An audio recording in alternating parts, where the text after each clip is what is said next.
Welcome to Ask the Tech Coach, brought to you by the TeacherCast Educational Network. If you are in charge of professional development and looking to build an innovative digital learning experience, this is the podcast for you. Join us each week as we uncover strategies that tech coaches are using to drive their digital transformations one classroom at a time. And now for your host, with over 2 decades of experience working with tech coaches and ed tech companies from all around the world, Jeff Bradbury. Hello, everybody, and welcome to the TeacherCast Educational Network. My name is Jeff Bradbury. Thank you so much for joining us today and making TeacherCast your home for professional development. This is Ask the Tech Coach podcast, episode number 195, and today we're going to be discussing several things that an instructional coach can do to be strategic about summertime planning. What can we do to help our teachers get ready for the summer? What can we do to help our school districts get ready for the summer? What can we do to help our school buildings get ready for the summer? And how do we get through this amazing summer that's going to be in front of us and get ourselves ready for, I know it's going to be hard to say this, getting ready for the next school year. We're also going to talk a little bit about an amazing conference coming up that we've been discussing recently. But before we get into all that, I want to bring on Sue Vincent. Sue, how are you today? Welcome back to Ask the Tech Coach.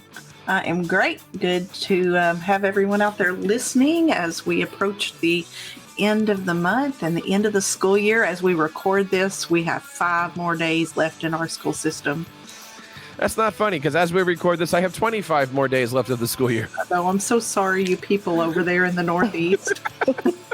Today was my last day. Oh, my goodness. So we have a lot of great things going on today. We have 2 amazing guests I want to bring on today. Somebody new to the show, Miss Lisa Hockenberry. Lisa, how are you today? Welcome to the program. I'm good. I'm excited. Thank you for having me. I am so excited that you're here. Tell us a little bit about yourself. I'm a digital learning coach in Frisco ISD. This is my 3rd year. I still kind of count it as my first year because I joined the digital learning coach department during COVID. So that was very interesting. And I've presented at Teach with Tech for 2 years. I'm presenting at Elementary Tech Conference last year and this year, and I'm super excited. I'm presenting on coaching this year at the Elementary Tech Conference this summer that is in Galveston. So I'm doing it during my vacation time, which is, a 2-for-1. Nice. Yeah. Welcome to the show. I know you and I had got a chance to catch up over on our Instructional Coaches Network on Facebook. Do you have a chance to network with a lot of coaches that are local to you in your area? Yeah, luckily too, we have every campus has 3 coaches. We have an instructional coach, a language coach, and a digital learning coach. So we actually just met, some of us all just met up talking about how can we get some more networking happening like within our district. So we've talked about all the coaches meeting up for one like big meeting throughout the year. And then just kind of, because I'm on 2 campuses, I have 2 sets of coaches. So that definitely is helpful to network and see different perspectives of coaching. Nice. Welcome to the show. We also want to bring on today somebody returning to our program, Dr. Ashley McBride. Ashley, how are you today? Welcome back to Ask the Tech Coach. I'm doing well. I'm very happy to be here. I am so excited to have you on the program. I'm also more excited to see you in a few weeks at ISTE. For those who are unfamiliar, tell us a little bit about yourself. I'm Ashley McBride. I am currently the Digital Learning Initiative Consultant for the state of North Carolina, which just means I am in charge of our digital learning plan and making sure we're implementing it across the state. So I get to support school districts all across North Carolina. I'm also an author, an ISTE author. I wrote the EdTech Coaching Primer. Former EdTech coach, turned into tech director, turned into my current job. So I think that was the short and sweet of it. It's so great to have everybody on. And Sue, you and I were talking before the recording happened. We're going to ISTE this year. I'm so excited about this. I am so excited. I don't think I've been to ISTE since 2017 or so. I can't wait. It was right before I switched school districts, so I haven't been since I've been in my newest school district the last 4 years. And Ashley, you're going to be at ISTE also, aren't you? I am.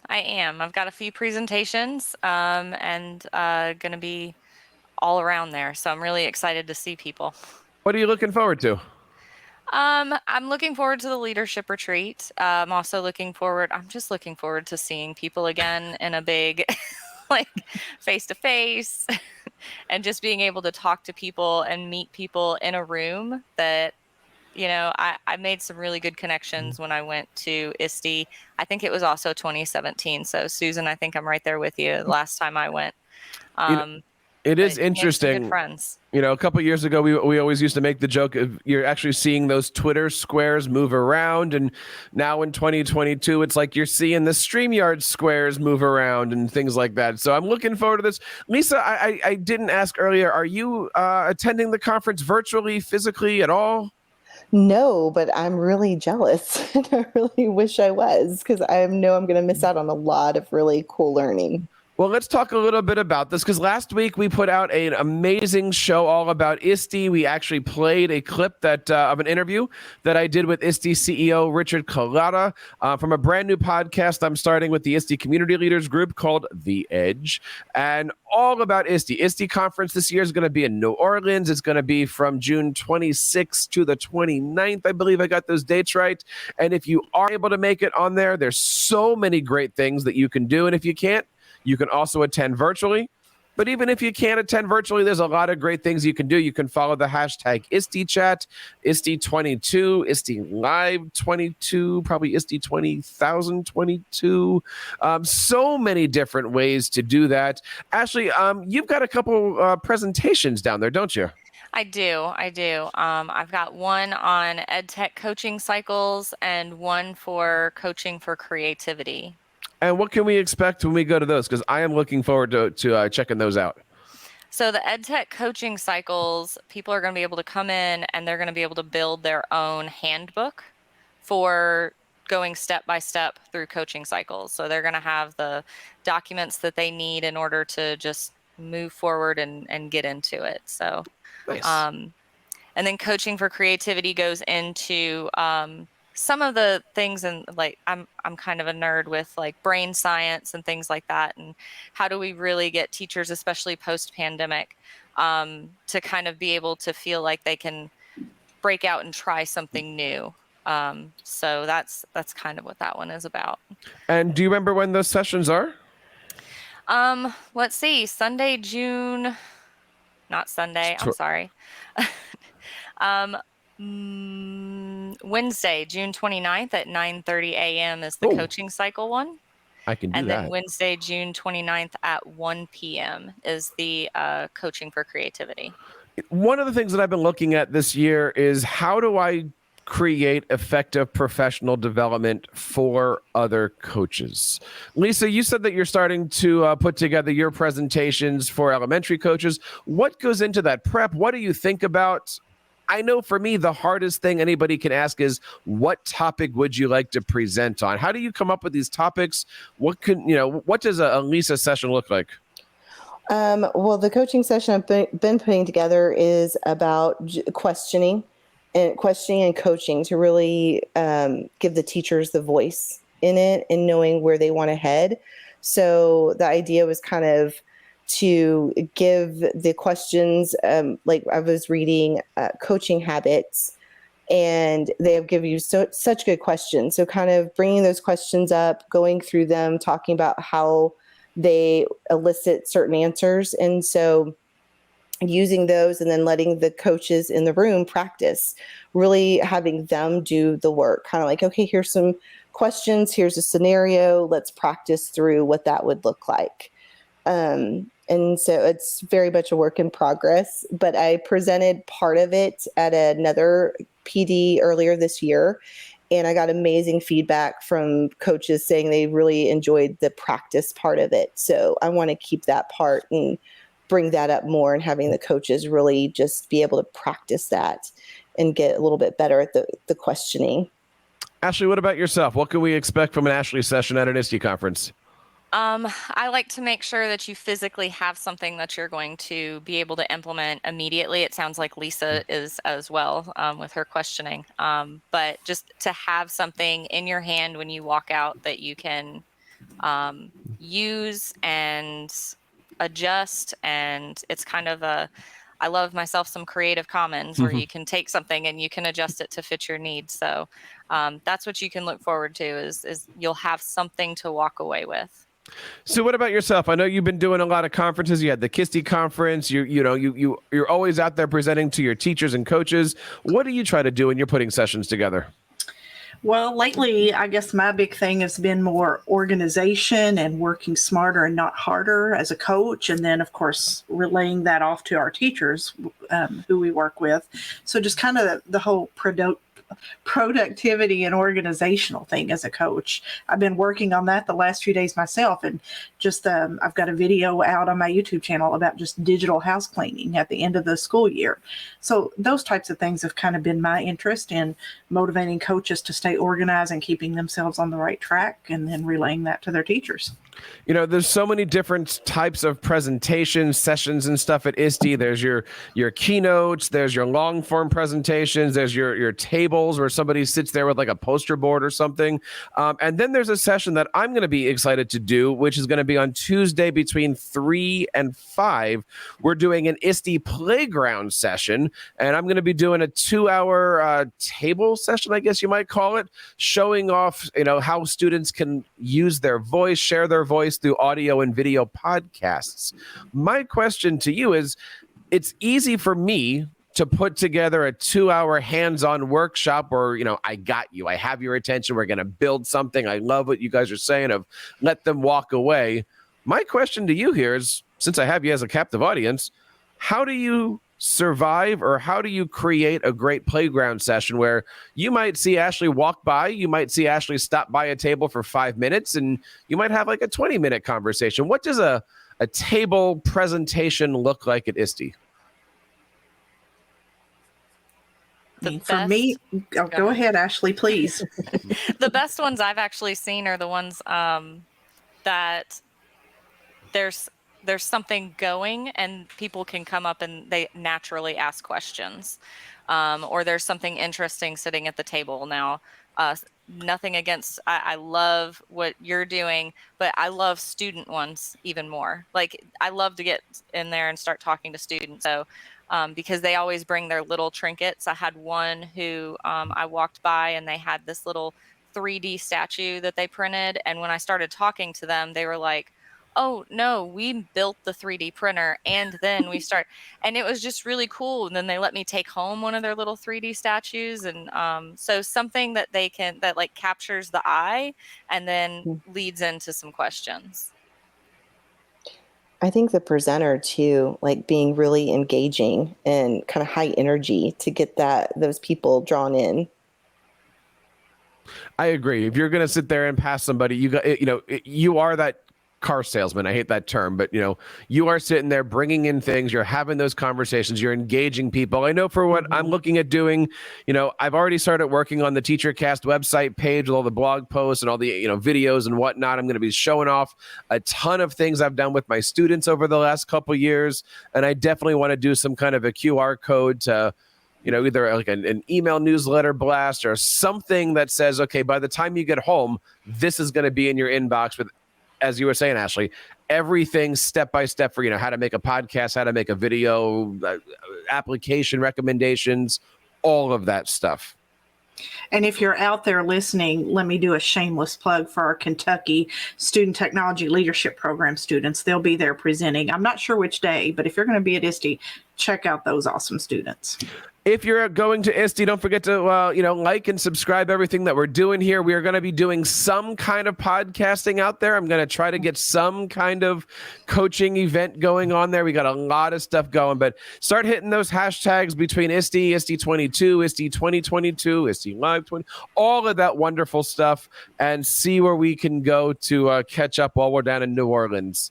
The other thing I'm interested in knowing from us today is, what does the end of the year look like? What should we be doing? What should we be looking at from a strategic point?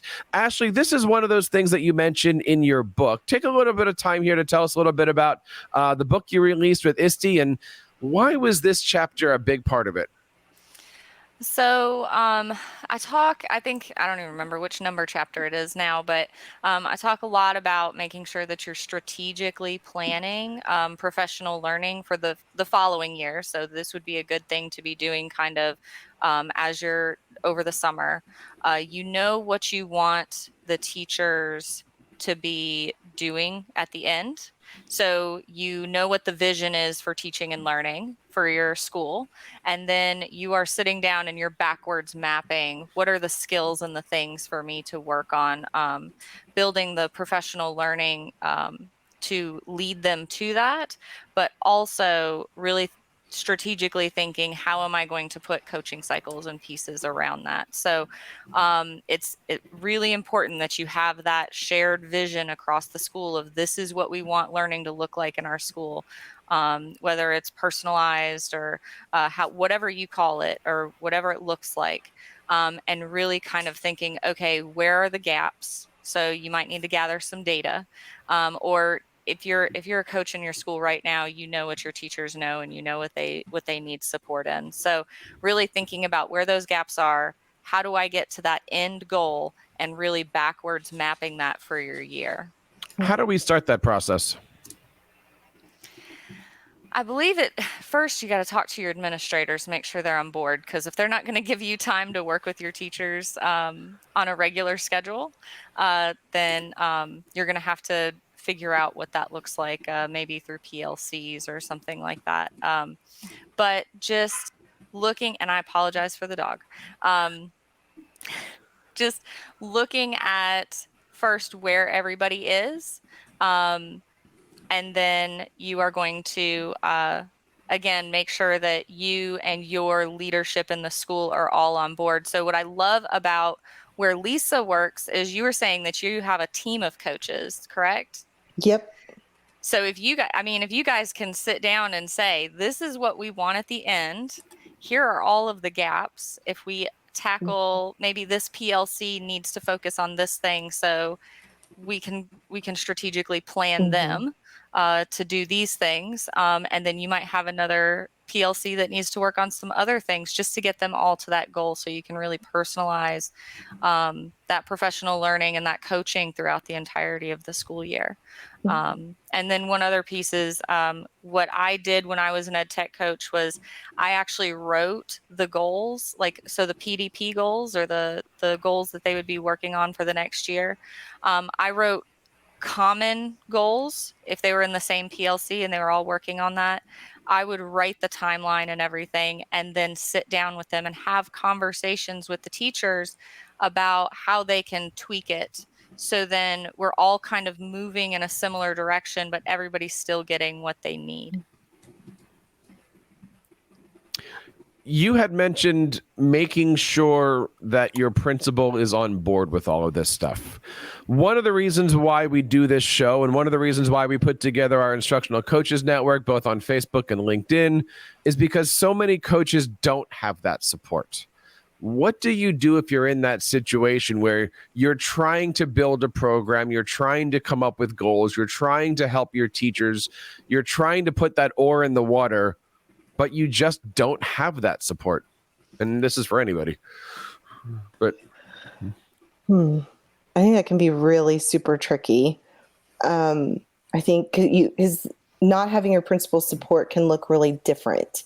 It could be maybe they just let you do whatever you want, but they're not really supporting you, so that teachers aren't really sure if they can work with you because you don't have that support. Or it can be they just don't think your role is that important, so they don't utilize you in the correct way that you can be utilized. So I think as a digital learning coach, sometimes we have principals that don't understand our role.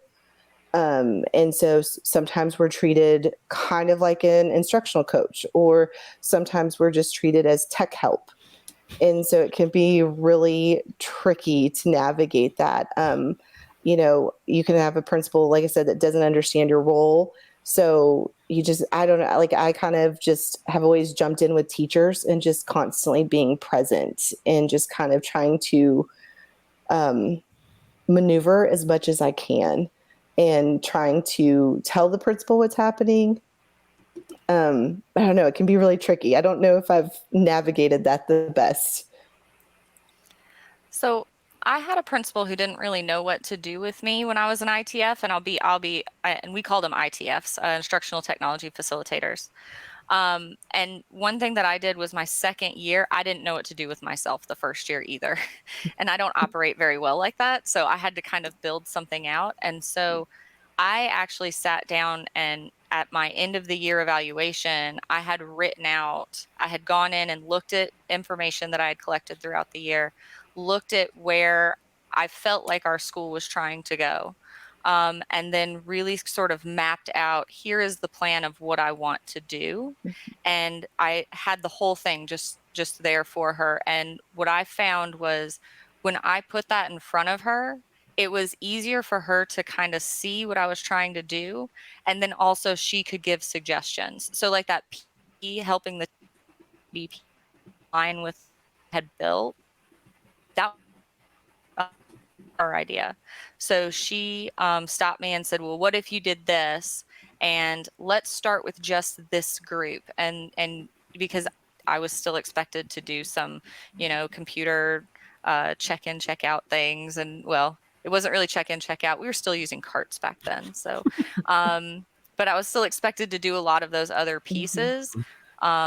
And then I was able to kind of find my first followers, the people who were really excited about the support that I was giving them through the professional development and through the coaching cycles.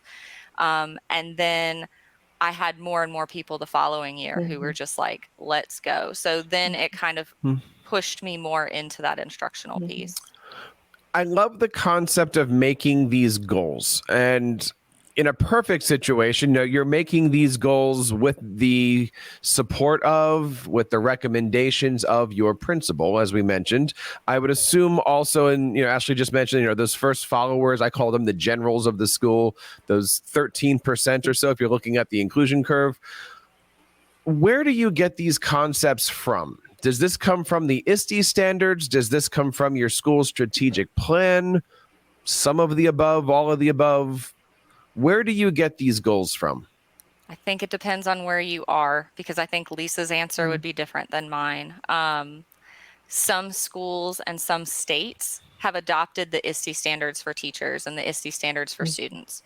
In the state of North Carolina, we have the digital learning competencies, which are ISTE adjacent, but they are not the ISTE standards. So we focus on the digital learning competencies and looking at their teacher evaluation standards. And I'm sure Lisa would have a very different answer because she's in a different state. We have in Frisco, because Frisco loves to do their own way, which I love, but they have created a CBAS, which is our community-based assessment system. And so it's very much future ready based. And so each campus kind of goes through and assesses themselves on where they are in their goals, and then creates goals based around those components of the future ready and where they're at. So we definitely, like, each of my campuses had each campus had different goals completely in different directions that they were heading. So sometimes that's tricky too, is when the campuses are heading in completely different areas. And so you have to kind of constantly adjust when you're on that campus of figuring out how to navigate and which way you want to head with the teachers.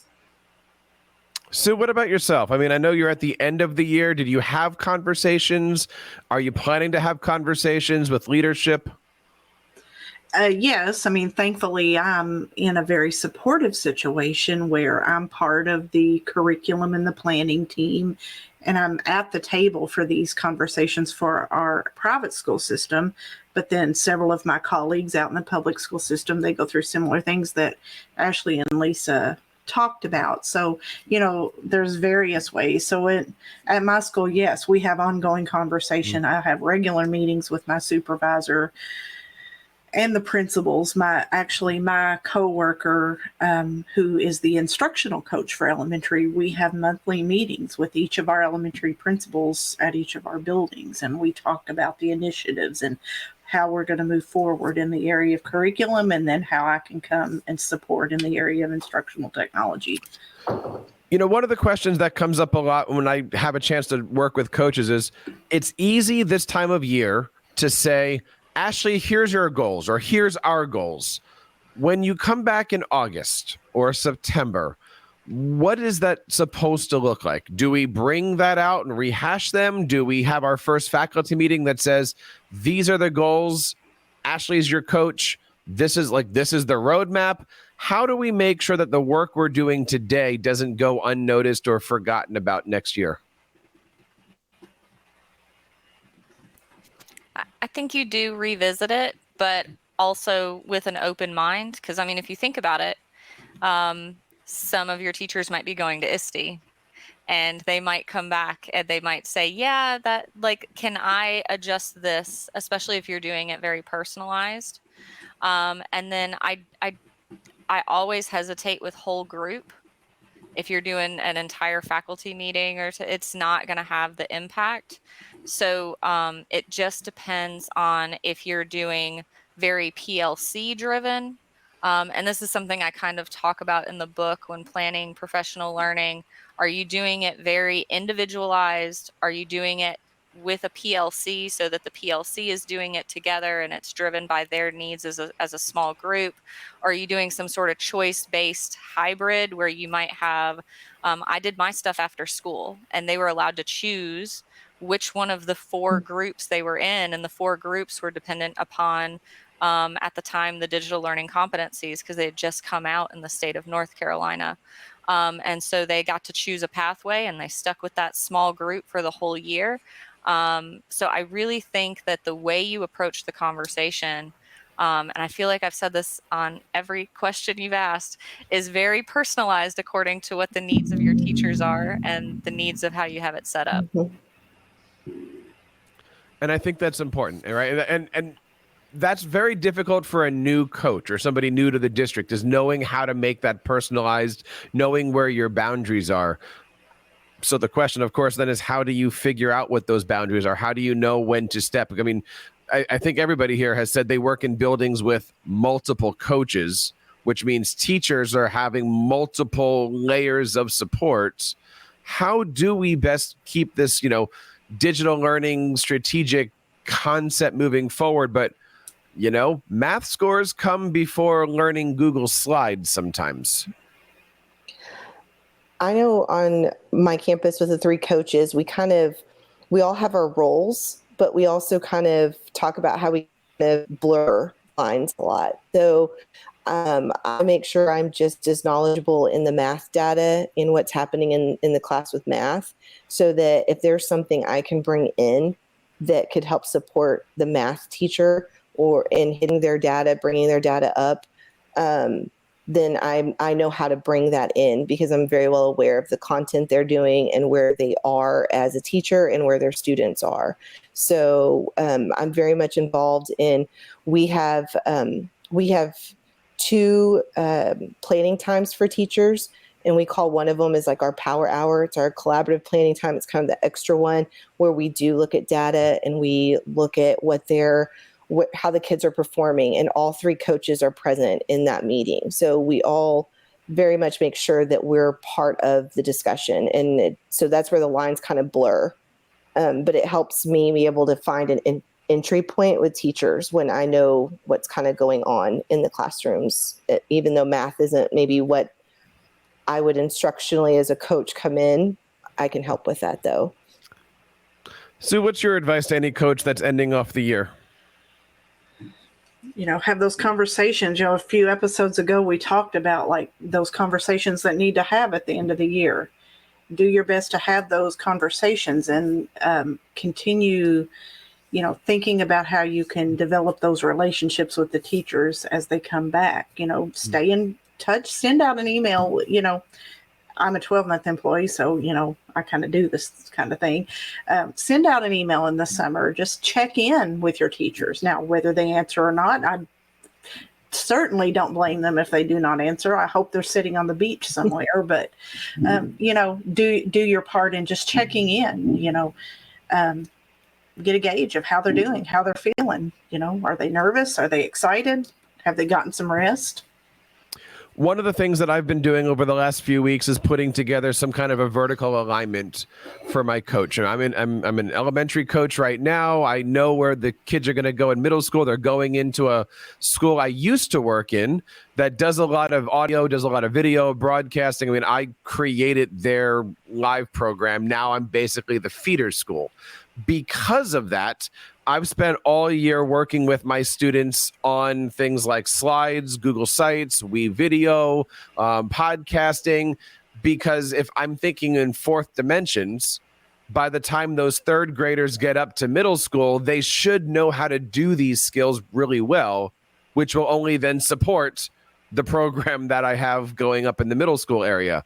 So one of the things I'm working on right now is taking all the different lessons that I've done in third grade, putting them into fourth grade, figuring out fifth grade, realizing that I'm teaching similar lessons. I'm just amping up the skills for each. Now, again, this is my first year, so everybody's getting similar style lessons. And as we go through the next couple of years, I'll differentiate more.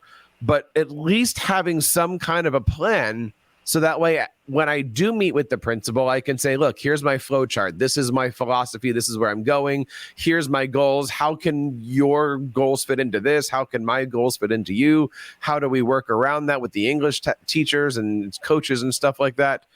So that way, when we do get back into the fall time and we do have the school year, I can at least throw that into my intro deck. Here's the plan. Here's the process. Here are the things.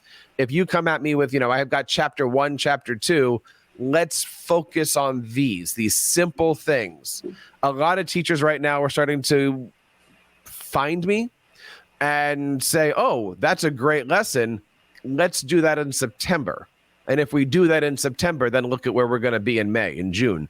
So I'm really excited about putting these plans together. I'm really excited to put these things in place over the summertime and start the next school year. I want to know where you guys are. If any of this interests you, or if you have any thoughts on creating a strategic plan, please let us know. You can find us on Twitter at Ask the Tech Coach. Head on over to AskTheTechCoach.com. Join our Instructional Coaches Network. We almost have 500 instructional coaches over on our Facebook group and would love to have you guys be a part of that. We're, of course, looking at doing something wonderful at ISTE, and we're going to be planning some live events throughout the summer. We would love to have you be there. My question to you, Lisa, Ashley, and of course Sue, is what are your summer plans? Are you looking at more professional development? Are you looking at just taking some time off? What are you doing right now to get ready for the fall? I know for myself, I'm taking a few weeks off, but I'm the kind of guy that starts to look at all the presentations that I've just done, and I'm re-upping the presentations, or I'm adding the new features of Google and Microsoft stuff. But Lisa, what does the summer look like for you as a coach professionally? I'm actually really excited about this summer professionally, just because I feel like this year I finally kind of found my footing, I feel like. So I've made some progress, thought some things through. And so I have some ideas that I'm going to be working on. I've had this idea I talked with my coaches about, changing the concept of our newsletter. Our newsletter kind of turned into like a compliance piece. Here's all of what the dates and things that are due. And I just kind of envision the newsletter being more about learning and around learning. So we were talking about kind of building a, what I need survey, kind of what are the teachers wanting to know more about, and building newsletters around that learning, but also kind of it culminates in a PD for those teachers of what they're wanting. So it's kind of envisioning building a little bit of a year at a glance, kind of having some things mapped out, but obviously ready to change as the year changes. Teachers' needs change constantly. But I'm really excited about kind of having a map and a guide to start the year and really know where we want to head. I just feel like I've kind of got my footing. So I'm super excited to kind of get that ball rolling. And then I'm actually changing campuses next year. So I have 2 new campuses next year. So I'm looking forward to kind of getting on board with them, looking at their data and kind of just seeing where they're at and making some ideas and plans to set down. And then I'm going to spend some time with my kiddos because my son is going to be a senior next year or this coming up year. And so I'm just kind of trying to soak up as much time as I can with him because he's already committed to a college. So we already know where he's going. And so that just scares me. And I would just want to spend a lot of time with him. So awesome. I'll be balancing both of those things. Curious, your newsletter, do you keep stats on it? Do you keep like what platform? I love talking newsletters here.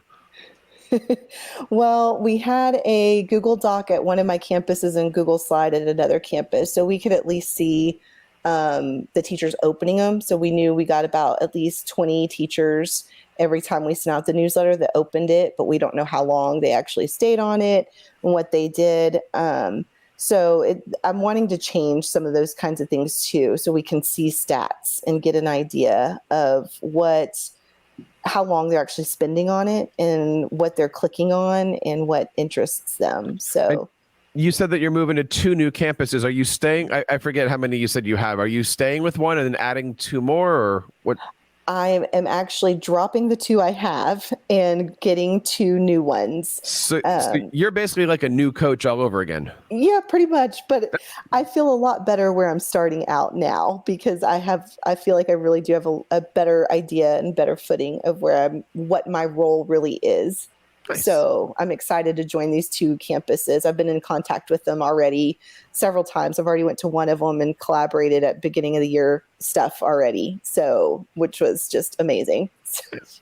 Ashley, what does your world look like this summer? I know you get a chance to kind of sit in a different seat than all of us here. What do summer activities look like for you? Well, ISTE, and then in the month of July, our team at the state level, the digital teaching and learning team, they put together this really awesome, it's like a mini ISTE. It's like a 1-day mini ISTE in each of our 8 regions across the state. So then teachers can come and do professional learning, and it's actually near them. So they don't have to travel nearly as far to be able to get to an ISTE, or we have NC ties as well, which so we get out there into those regions. So I'm going to be traveling with work. But we are finishing up. We've spent the last year rewriting North Carolina's digital learning plan. So we take that to the board in August. So just trying to get that, all the touch-ups and make it look good and ready to present to the state board. So then we can start rolling with a brand new digital learning plan for the state. So yeah, it is very different. I'm sitting here listening to Lisa and Susan talk about their schools, and I am missing being in a school with my teachers so much. I like what I do, don't get me wrong, but I do miss being in a school. Well, good luck putting together a state plan. I would love to have you come back on and share that story of how does it go from, you sitting in the war room, you presenting it, you approving it, and then I guess the next step is every school district now has to learn it, adopt it, create it, and stick it in the classrooms, right? Like that's your future now, right? Something like that, yeah. So I think my fall is going to very much be going all over the state and talking to people and helping them to understand what's in it, and kind of what our new goals are for the state and things like that. So I would love to come back and have that conversation with you. Anytime. There's plenty more chapters in the book to discuss as well. So please come back on. Now, Sue, before I start talking about my vacation, you're a 12-monther, so you're going to be in school every day. What are you looking forward to this summer?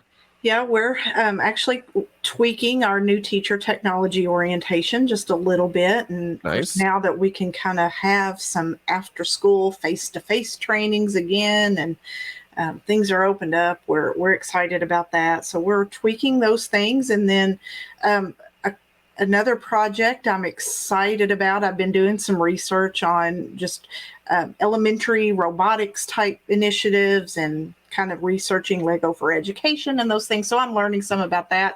And then yet another project is I am excited to have been elected to the KISTE, the Kentucky Society for Technology and Education board for the upcoming school year. Oh, wrong one.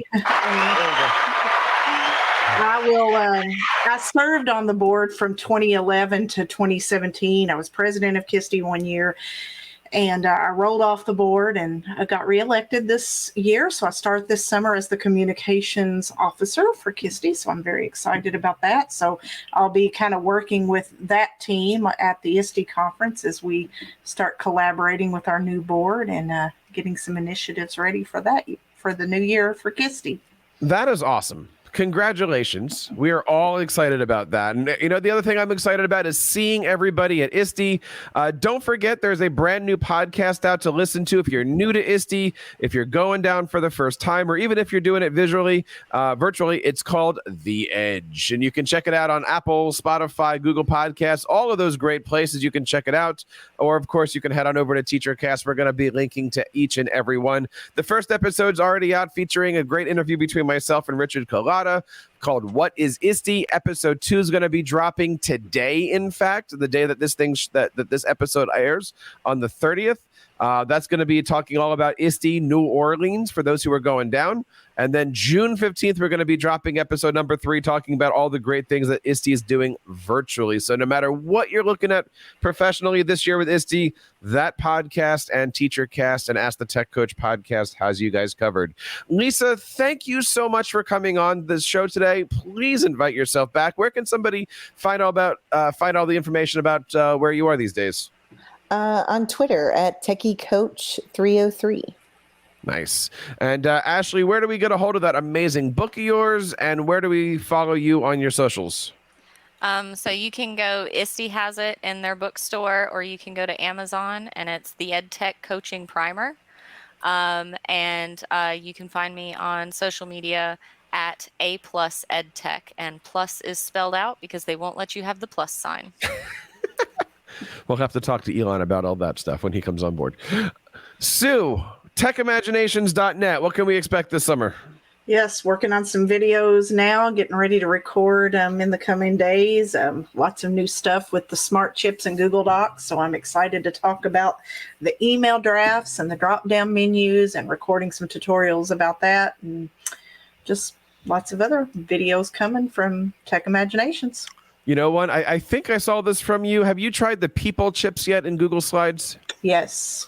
I showed some coaches today how to do that, and they were just amazed. Yeah, and it's not there yet. My only, this is off topic, but I wish when you drop down for the people chip, it had a button that says copy email address, because anyway, long story, but the people chip is a great thing to show off. It's those little things that you can do. It's how you can start off an ISTE conference, I guess. Lots of great stuff happening over at AskTheTechCoach.com. Please don't forget to check that stuff out. Head on over to our Instructional Coaches group over on Facebook. We also have a professional one over on LinkedIn as well. Would love to have you guys join that stuff. And on behalf of Lisa, Ashley, Sue, and everybody here in the TeacherCast Educational Network, my name is Jeff Bradbury, reminding you to keep up the great work in your classrooms and continue sharing your passions with your students. You've been listening to Ask the Tech Coach, hosted by Jeff Bradbury of the TeacherCast Educational Network. Please reach out to the show with all of your questions on Twitter at AskTheTechCoach or online at www.askthetechcoach.com. Be sure to subscribe to our podcast so you don't miss any future episodes. And please take a moment to write a review in the App Store.